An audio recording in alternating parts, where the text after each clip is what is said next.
अल्हम्दुलिल्लाहि रब्बिल आलमीन वस्सलातु वस्सलामु अला सय्यिदिल अंबियाइ वल मुरसलीन अम्मा बादु फ़अऊज़ु बिल्लाहि मिनश शैतानिर रजीम बिस्मिल्लाहिर रहमानिर रहीम इन्ना बलौनाहुम कमा बलौना अस्हाबल जन्नह। कुरान करीम की सूरतुल कलम में बाग वालों का वाक़या बयान किया गया है। इस वाक़या में बहुत सी हिकमतें और असबाक हैं।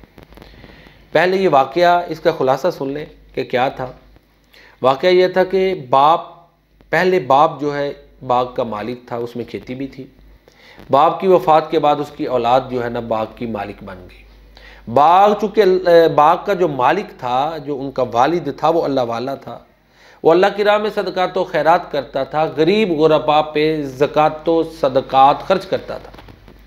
औलाद बाद में आई तो उन्होंने देखा कि हमारे बाप का ये जो अमल है ना, इसे हम सेविंग नहीं कर पाते और हमारे अपने भी अखराजात बहुत ज़्यादा हैं। क्यों ना हम ऐसा करें कि ये जो सदक़ात व खैरात हमारा बाप करता है, इसको रोक लें ताकि अपनी ज़रूरियात को सही तरीके से पूरा करें, सेविंग भी कर लें। अब तक ये दो सोचें बन गई। पहली सोच जो थी वो बाप की एक रूहानी सोच थी, स्पिरिचुअलिस्टिक अप्रोच थी। उसका अल्लाह की ज़ात पे तवक्कुल था। उसका ये अक़ीदा था कि सदक़ात व खैरात से मुसीबतें टलती हैं। जबकि उसकी औलाद की सोच बिल्कुल अपोजिट हो गई।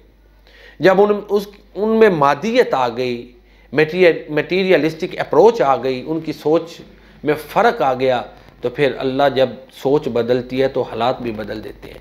इन्नल्लाह ला युग़य्यिरु मा बिक़ौमिन हत्ता युग़य्यिरु मा बिअन्फुसिहिम। चुनाचे अल्लाह ताला ने उनके बाग को तबाह और बर्बाद कर दिया। फिर उसके बाद जब वो बाग में गए तो बहरहाल इनमें अभी रमक बाकी थी। इन बाग वालों को अपनी गलती का एहसास हुआ, इन्होंने तौबा की और इस्लाह की। अब ये जो वाक़या है बाग वालों का, इसमें एक बहुत बड़ा सबक ये है कि इंसान की जब सोच अल्लाह पर तवक्कुल की बजाय दुनियावी असबाब की तरफ माइल होती है तो फिर अल्लाह की मदद नहीं आती। और इसी तरह जब ये बंदा सोचे कि सदक़ात व खैरात करने से तो कोई हमारा माल जो है वो बचत नहीं हो रही, बढ़ नहीं रहा, ज़रूरियात नहीं पूरी हो रही, लिहाजा सदक़ात व खैरात को रोकें और अपनी ज़रूरियात को पूरा करें। जब ये सोच बनती है तो फिर अल्लाह की तरफ से अज़ाब भी आते हैं। तो ये दूसरा सबक है। और जब अल्लाह की पकड़ आ जाए तो कोई बचा नहीं सकता। और इस तरह अल्लाह की मखलूक पे जब कोई रहम खाना छोड़ दे तो फिर अल्लाह भी उन पर रहम नहीं खाता। अल्लाह के नबी का फरमान है, इरहमु मन फिल अर्द यरहमकुम मन फिस समा। जो ज़मीन पर है तुम उन पे रहम करो, आसमान वाला तुम पे रहम करेगा। करो तुम मेहरबानी अहले ज़मीन पर, खुदा मेहरबान होगा अर्शे भरी पर।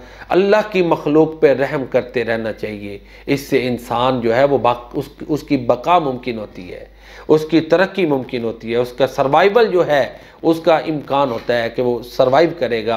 अल्लाह की मखलूक पे रहम करना चाहिए। ज़्यादा ज़रूरत माल को सदक़ात व खैरात में अल्लाह की मखलूक पर ख़र्च करना चाहिए। बुखल से इज्तिनाब करना चाहिए, शुह से बचना। ये वो चीज़ें हैं जो अल्लाह को बड़ी पसंद हैं। अल्लाह ताला की बारगाह में दुआ है कि अल्लाह ताला हमें जो है वो रिज़्क़ हलाल वाफ़र अता फ़रमाए और अपनी राह में खर्च करने की भी तौफ़ीक़ अता फ़रमाए। वमा अलैना इल्लल बलागुल मुबीन।